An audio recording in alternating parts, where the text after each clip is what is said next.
and eventually heading towards Harts. This is moving northeast at 65 miles per hour. We don't have much time with this one if you're out ahead of this, so you just need to get to your basement. If you don't have a basement, get to your lowest floor of your home, away from windows, and put your hands over your head, crouch, whatever it takes.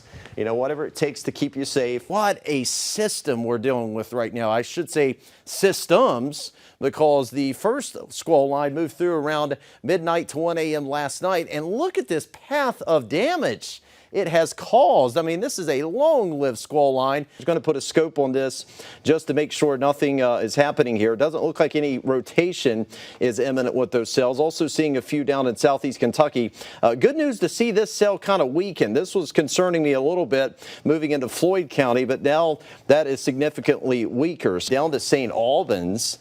And this also stretches down into the Alum Creek area. So this is a rush of wind right here.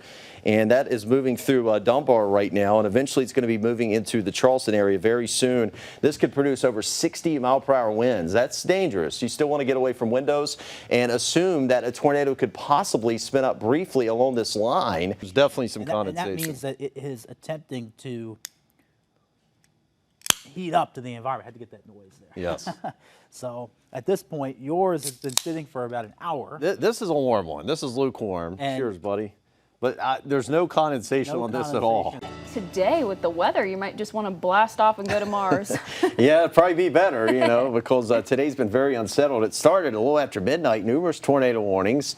We had severe thunderstorm warnings. Now we have flood warnings. And it looks like this weather pattern is not going to break anytime soon, Hannah. So we're going to continue to watch these waves of showers and storms work their way up from the south. So notice behind me, you've got the red set. We're going to keep that weather alert up for today and also tomorrow. Now, the good news is the rain has lost its punch a little bit. We're not dealing with this heavy rain, but it's still wet out there. If you are heading out, grab the umbrella and be careful out on the roads. There could be down tree limbs. There could be down trees. There could be standing water.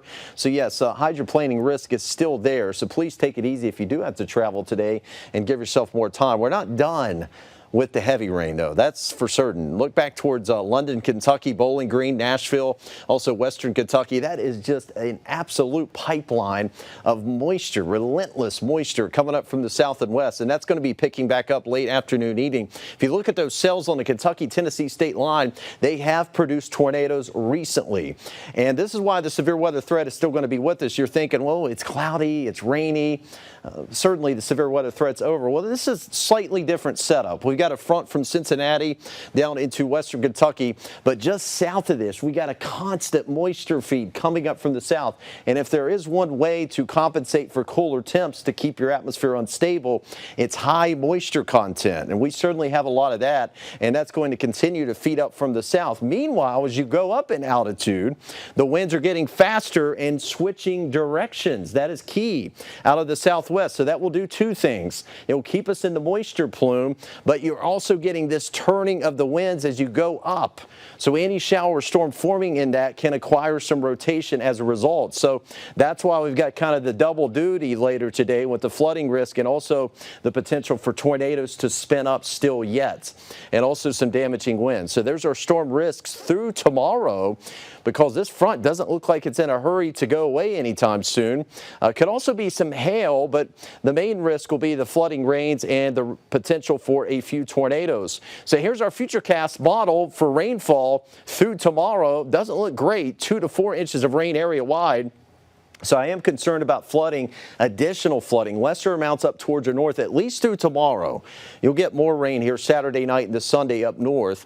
But through tomorrow, the heaviest rain will be back in Kentucky. Looks like 3 to 4 inches there. For the rest of us, 2 to 4 more inches of rain.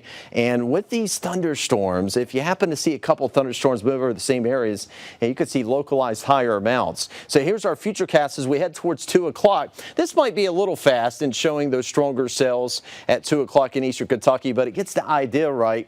Late afternoon into the evening hours, we're going to start to see some of these red cells kind of embedded within that large mass of green, and those cells can acquire rotation just given how the wind environment is. So don't be surprised if Chief Meteorologist Doug Harlow is tracking some storms capable of a few tornadoes later this afternoon into the evening. Of course, the Eyewitness News Storm Team weather team will keep on top of this, of course. 6 o'clock, still dealing with some of those scattered cells out there. and some heavy rainfall. Later this evening, looks like mid-evening, we may catch somewhat of a break. So you're getting these waves of energy. So in between, not too bad, but when they come through, you see stuff like this again. So 2 o'clock in the morning, another wave moving in along this front that can kick off some stronger storms and some heavy rain. We catch a break again closer to dusk to dawn tomorrow, but another wave moves back in towards the middle portion of tomorrow morning. So just a relentless weather pattern here. And then finally, by later tomorrow, it looks like these showers and storms will finally begin to shift off towards our north into Saturday morning. And by Saturday, many of us near the Kanawha Valley Point South should be trending drier while the heavier rain sets up towards our north. So that will be a warmer day on Saturday, but some of those streams and creeks will still be running high. We'll have to watch those rivers too, so that weather risk is still with us here through Friday. Saturday up near 90 degrees with the shower storm along the Ohio River counties more so. Sunday looks wet and stormy with the front finally blowing through, and then next week it will be chilly. Highs only in the 40s and 50s with some frost at night. Morning, so parents, just a heads up, there will likely be more delays and cancellations early next week, given that bitter cold and icy conditions. Now this morning, be careful. It can be slick and icy out there for sure. Looks like the road crews have done a great job on the main roads, but you still don't want to let your guard down. Ready? Yes. There we go. Not a very All good right, throw. it's another Work. 2-point conversion is I'll good. tell you what, AC, this weather looks really nice this evening for high school football action. Let's talk about the weather here. Final forecast. We just got, yeah, this is the final forecast. I just got to keep going. I got to plow through this.